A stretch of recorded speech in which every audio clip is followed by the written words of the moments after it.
let's go down to beautiful Death Valley, Baton Rouge, Louisiana. I almost said Baton Rouge, South Carolina. I guess because Clemson's in South Carolina, they're also Death Valley. Anyway, enough nonsense. Game I want to talk about, Auburn at LSU. LSU, an 11-point favorite at home. By the way, this is a 6 Central, 7 Eastern kick, so it's going to be a night game. Over under set at 61. Auburn, much like Tennessee, is coming off their bye. LSU, much like Texas A&M, is coming off an emotional win last week where they had to hold on for dear life against Missouri. And it's interesting because coming out of that game, I had one big takeaway. My big takeaway was pretty straightforward. I said, Jaden Daniels should be at the top of any Heisman Trophy conversation. And I'll be, Torres, they're 4-2. LSU, they're not very good this year. I didn't say they're good. I didn't say they're elite. I didn't say they're going to win a national championship. But what I do believe is that they'd probably be 2-4 if they were getting average quarterback play right now. Jaden Daniels has been unreal. And it's not only that he's been unreal. It's almost like a little bit like Caleb Williams last year. Why I thought Caleb Williams deserved the Heisman Trophy was not because he put up amazing stats, although he did. It was because he put up amazing stats and his team absolutely, positively needed him to be great every single night. And that is essentially what Jaden Daniels has done and is doing this year for LSU. They need him to be great every night. That defense is not good. And look at the stats for this kid so far this season. I mean, just look at the stats for Jaden Daniels. He is absolutely unbelievable. And keep in mind, by the way, he left that game on Saturday briefly with an injury, came back. They end up winning the game.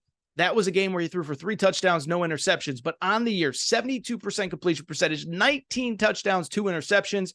And let me say this, with due respect to Marvin Harrison and Emeka Egbuka, pick your poison of elite wide receiver groups. Brian Thomas and Malik Neighbors are the best pair of receivers in college football. 1,300 yards, 13 touchdowns between the two of them. That's how I feel about LSU. I believe best wide receiver core in the country. I believe Jaden Daniels is a Heisman Trophy contender and should be considered a front runner with the Dylan Gabriels, with the Michael Penixes, with the Caleb Williams because of his performance so far. By the way, you know who also agrees with me? Hugh Freeze. Hugh Freeze actually literally said the same thing. Now, he follows me on social media, so maybe he saw the tweet and maybe he's just quoting Torres. Kidding, Coach Freeze. You know I love you. But here's what Hugh Freeze had to say about this offense. The quarterback, if he's not in the Heisman discussion, there's a problem. But he's playing at an incredibly high level with dynamic receivers, and there's no weakness on that offense. It's impressive to watch. Here was the interesting quote from Hugh Freeze, though, about this LSU offense. I think to this point, and I haven't watched all the future opponents, so somebody is probably going to use this for bulletin board material, he said. But to this point, it's the best offensive personnel I've seen in this league to this point. And so when Hugh Freeze says that, I think it stands out because the thing about Hugh Freeze, listen, he's back in the SEC.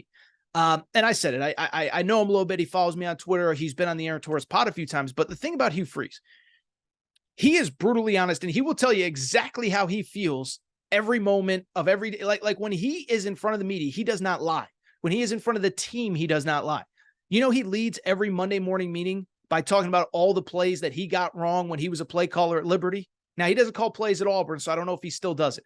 But when he was the play caller at Liberty, he would literally lead every Monday morning meeting. Yeah, I screwed up 3rd and 7, in the first quarter, 2nd and 8 in the third quarter, whatever. And so why I bring it up, Hugh Freeze tells you exactly how he feels. If you remember on this show, as a matter of fact, we talked about this before Auburn played Texas A&M. Hugh Freeze raved about that Texas A&M defensive front, their third down defense. He said, I don't know if we're going to be able to convert, basically, is what he said. And of course, Texas A&M won that game going away. And I'm getting some of the same vibes here. Auburn back on the road. He's talking up a team and a position group and a side of the football. And I don't think he's doing it just to pat anybody on the back. I think he really is saying, like, that offense is that good.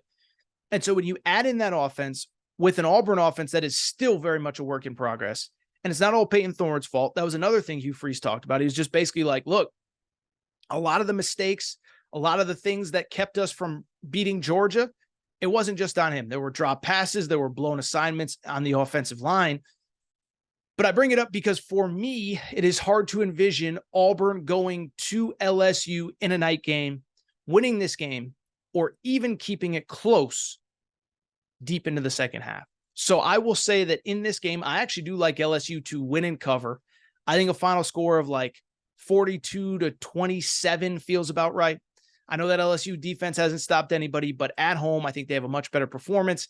Give me LSU by 2 touchdowns.